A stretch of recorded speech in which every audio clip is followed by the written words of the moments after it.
Professor of International Relations at the University of Otago, Professor Robert Patman. Robert, kia ora, nice to talk with you again. Kia ora, Andrew. It's good to talk to you. The West Bank, describe for us a little bit of where this is at geographically, politically. This has been, a disputed area for quite some time. It has since the 1967 Six-Day War, and that was when Israel launched a successful preemptive attacks against two countries which were in the process of attacking Israel. That was Egypt and Syria. As a result of a lightning victory which shook the Arab world, Israel seized a number of territories, one of which was the West Bank, the other was the Golan Heights in Syria, East Jerusalem, and Gaza. Yeah. And also the Sinai Peninsula. So it was a pretty comprehensive victory. The Sinai Peninsula was returned to Egypt, I think in 1982, something around about that period, in return for Egyptian diplomatic recognition of Israel. So the West Bank has been under Israeli occupation since 1967.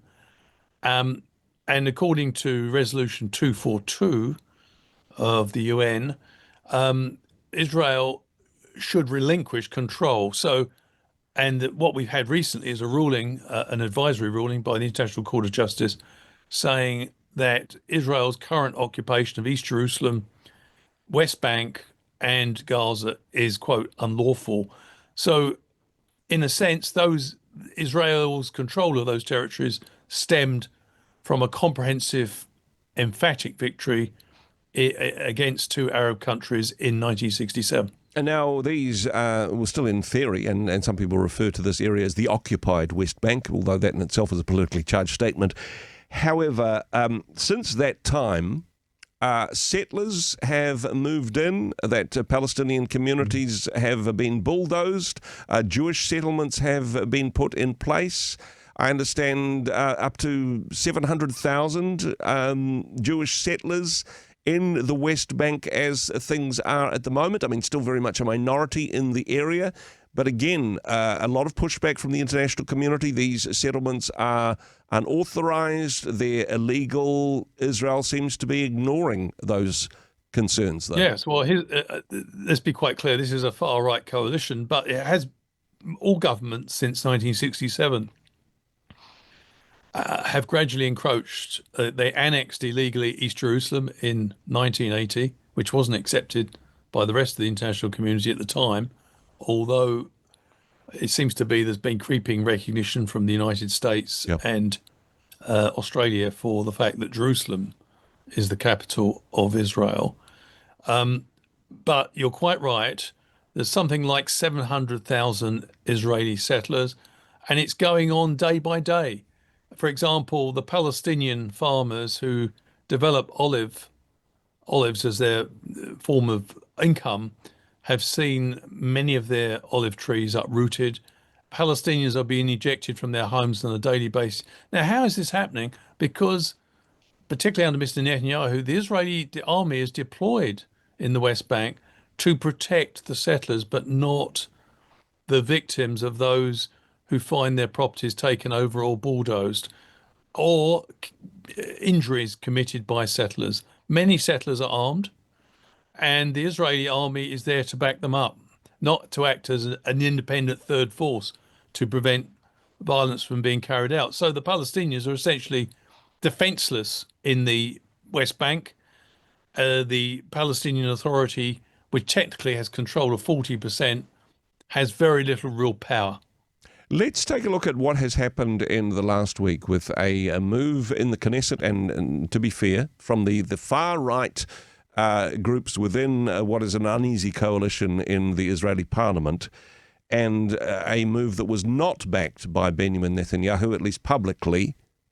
What happened? What occurred there to take this next step of declaring an annexation of these territories? It's been a goal of the far-right coalition, publicly stated for some time. At the end of 24, they said in 2025 they would be annexing the West Bank. You drew attention to the difference between Netanyahu and the far-right coalition, it's a tactical difference. Mr. Netanyahu just believes that making explicit what they are implicitly doing is counterproductive in terms of its relations with the United States. But Netanyahu's argument is we shouldn't be declaring the annexation of the West Bank. We should be just changing realities on the ground, Yeah. which is decoded means we should go ahead and annex it on the ground, but not announce it to the world, not at least until the process is completed. So there's a tactical difference between Netanyahu. Netanyahu's attuned to American politics, Yeah. probably in a way that some of his far-right coalition colleagues are not. And so I think Netanyahu has a much better idea of the do's and the don'ts in relations with the United States. What is clear is that J.D. Vance, the vice president, the Secretary of State, Marco Rubio, and the president himself, the president was absolutely emphatic in this. He said that Israel will not take control of the West Bank, period. He doesn't rule out some of the territory remaining in Israel's hands, but I think under the Trump peace plan, there's no provision. It's a bit vague on the future of the West Bank. And that's probably a weakness of the plan, because it doesn't really get to the core roots of the problem. It treats the symptoms of the Israeli-Palestinian conflict rather than its causes. There's no commitment to the Palestinian right of political self-determination. The reason the West Bank is so sensitive, Andrew, is that it contains 4 million Palestinians live there. And it will be a core part of any future Palestinian state. And so the argument is, there's two arguments for annexing the West Bank on the Israeli side. One might be described as almost theological, that they believe that land was once Israel's and they're reclaiming it. That's the far-right coalition position. And the other one, I think, where Netanyahu is closer to this, is the argument that if we can take, if Israel can effectively, in all but name, take over the West Bank, then you're effectively denying the prospect of a Palestinian state ever. And that has been Mr. Netanyahu's 25-year goal. Remember, Mr. Netanyahu fell out with the assassinated President Rabin, who, through the Oslo process, accepted the realities of that the Palestinians should have a state. Mr. Netanyahu has made his career determinedly refusing a Palestinian state, and Trump is aware of that. But I think Mr. Trump is also responsive not just to Netanyahu, but to countries like Qatar, where America has its biggest military base in the Middle East, and they are insistent there must be a Palestinian state. In terms of the peace process at the moment, things are tentative but holding steady on phase one. Looking at phase two, that there would be some interim force occupying Gaza and a disarmament of Hamas.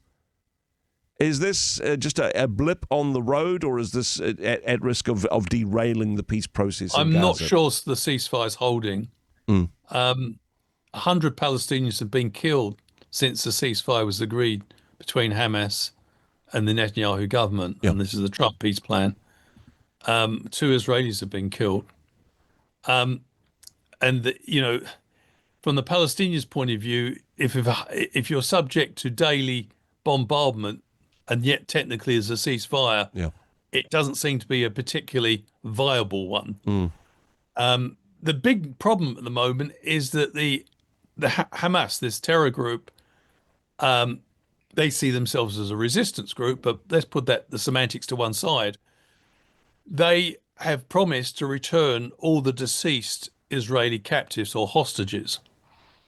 And the problem they've now, I think, returned 15.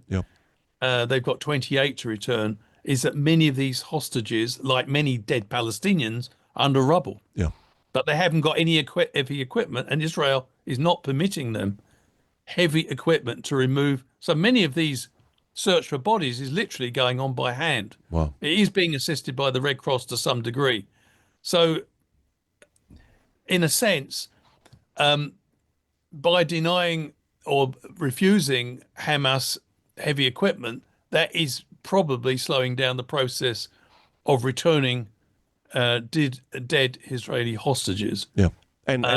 And no doubt thousands of dead people under rubble in Gaza today. I'm afraid so. Finding and identifying which ones used to be hostages, an almost impossible task in that regard. Yeah, I mean, presumably these people who died in Hamas detention, presumably the Hamas movement or group know roughly where these people were. But, it's difficult. Let's be quite clear. 93% of Gaza has been razed. That includes schools, universities, and 92% of the population has been displaced. Gaza is now is not really habitable. Yeah. So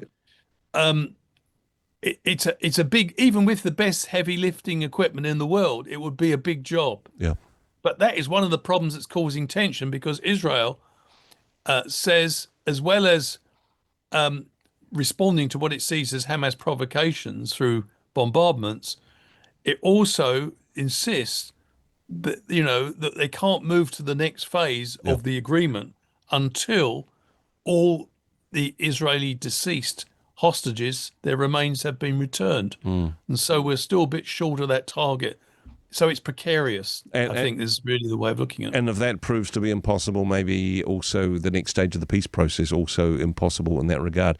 Robert, this is, again, a devastating but fascinating topic. Thanks so much for your wisdom and insight. Thank you. On this. Thanks for joining us on the program today. You're welcome. Thanks very much, Andrew. Hey, thanks very much for joining us in the Rema studio. Thanks very much for watching the interview.